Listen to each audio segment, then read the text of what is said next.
मराठी अक्षर भारती इयत्ता 9वी। आज आपण पाहणार आहोत दूसरी कविता संत कृपा झाली। संत कृपा झाली इस अभंग में संत बहिणाबाई जी ने हमारे महाराष्ट्र में जो संत हो चुके हैं उन्होंने किस तरह से योगदान दिया हुआ है, उस योगदान के बारे में बतलाया हुआ है। वो कहते हैं, संत कृपा झाली इमारत फळा आली। संत कृपा मतलब संतों की महाराष्ट्र के ऊपर कृपा हो चुकी थी और उन्हीं के वजह से इमारत फळा आली। इमारत, यहाँ पर इमारत मतलब बिल्डिंग। आपको पता होगा कि जब बिल्डिंग का कंस्ट्रक्शन आपने देखा है कि बिल्डिंग किस तरह से कंस्ट्रक्ट होती है, तो सबसे पहले उसका बेस बनाया जाता है। बेस के बाद धीरे धीरे धीरे उसके वॉल्स पिलर्स बना बना कर लास्ट में उसका जो रूफ होता है वो बनता है। इस तरह से बिल्डिंग बनती है, उसमें स्टेप्स होते हैं। सेम वैसे ही स्टेप्स यहाँ पर हमें बतलाया है कि किस तरह से महाराष्ट्र में अनेक संत आए और उन्होंने महाराष्ट्र में जो वारकरी संप्रदाय है उसे किस तरह से बांधा है, वो यहाँ पर बतलाया हुआ है। संत कृपा झाली मतलब संतों की कृपा होने के बाद ये इमारत वारकरी संप्रदाय जो है, जो संतों के लिए फेमस है, संतों के लिए जिन्हें जाना माना जाता है, जिनमें अनेक संत काम करते हैं, अपना योगदान देते हैं, और ये वारकरी जो होते हैं वो अभी तक उन्हीं को फॉलो करते हैं, उनके प्रिंसिपल को, उनके रूल को फॉलो करते हैं। आपने आषाढ़ी एकादशी में देखा होगा, ये जो वारकरी होते हैं वो हर साल विट्ठल भगवान को मिलने के लिए पंढरपुर में जाते हैं और इनके रूल्स रेगुलेशन को अगर आप देखोगे तो बहुत अच्छे से रूल्स रेगुलेशन को वो फॉलो करते हैं। तो यहाँ पर भी इमारत फळा आली, इसका मतलब भागवत धर्म जो है, वो जो धर्म मानते हैं, तो वो धर्म वारकरी संप्रदाय के लोग जिस धर्म को मानते हैं वो धर्म यहाँ पर बतलाया गया।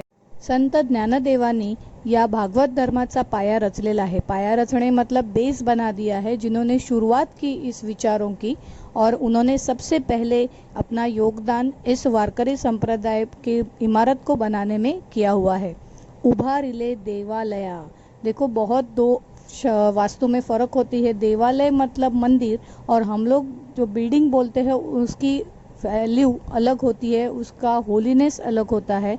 यहाँ पर जब संत ज्ञानदेव जी ने जो पाया रचला, जो बेस बनाया, तो वो देवालय बन गए, वो मंदिर बन गए। महाराष्ट्र के अंदर जो विचार उन्होंने दिए हैं, संप्रदाय रूपी विचार, वो विचारों की शुरुआत संत ज्ञानदेव जी ने की हुई थी। थर्ड स्टांजा में बताया है, नामा तयाचा किंकर तेने रचिले ते आवार। किंकर मतलब वॉल। अब नामा मतलब संत नामदेव जी जो है वो इस इमारत के प्रोटेक्शन जैसा काम उन्होंने किया हुआ है। उन्होंने इसको एक संरक्षण दिया हुआ है। जब हम लोग घर में सिक्योर रहते हैं तो ये वॉल की वजह से रहते हैं। तो डेफिनेटली भागवत धर्म में जो संप्रदाय में जो विचार दिए गए हैं, इनका जो योगदान रहा है वो कुछ इस कदर रहा हुआ है। जनार्दन एकनाथ खांब दिधला भागवत। एकनाथ जी ने खाम जैसा काम यहाँ पर किया हुआ है। खाम का मतलब होता है पिलर।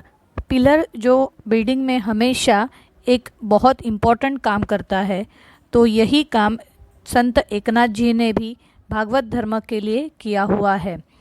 संत एकनाथ यांनी आपल्याला एक चांगली शिकवण दिलेली आहे। त्याने त्यावेळेला सांगितलं होतं की संसाराचा त्याग न करता, संसार का त्याग न करते हुए भी आप भागवत धर्म के अंदर योगदान दे सकते हैं और भगवान के लिए अपने जीवन को समर्पित कर सकते हैं। त्यासाठी संसाराची त्याग करायची गरज नाही आहे। त्यामुळे त्यांना खांब दिधला भागवत, एक वेगळा विचार त्यांनी त्यावेळेला या धर्मामध्ये दिलेला होता।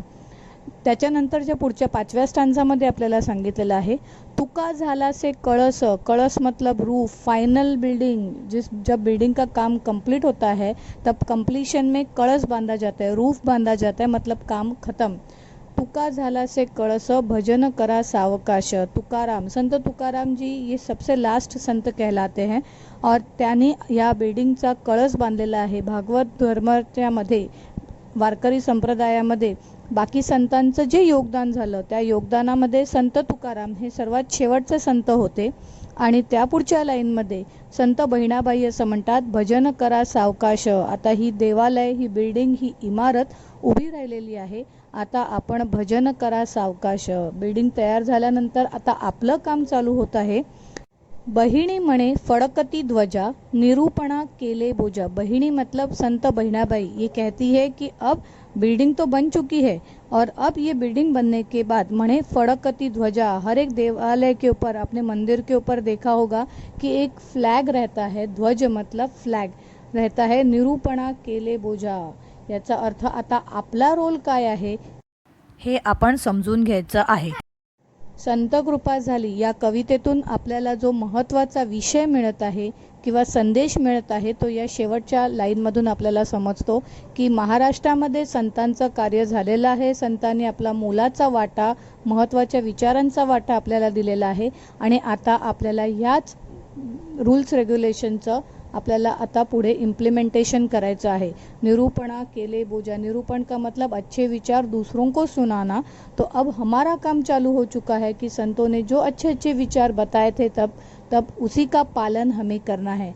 तो यह आपको दिया है संत कृपा झाली संत बहिणाबाई जी ने, जो संत बहिणाबाई संत तुकाराम जी की शिष्या कहलाती थी, उनकी फॉलोअर थी आणि या संत बहिणाबाईंनी आपल्या महाराष्ट्रामध्ये झालेल्या वारकरी संप्रदाय रूपी इमारत बांधणीचा मध्ये संतांनी कसा मोलाचा वाटा दिलेला आहे हे आपल्याला सांगितलेलं आहे।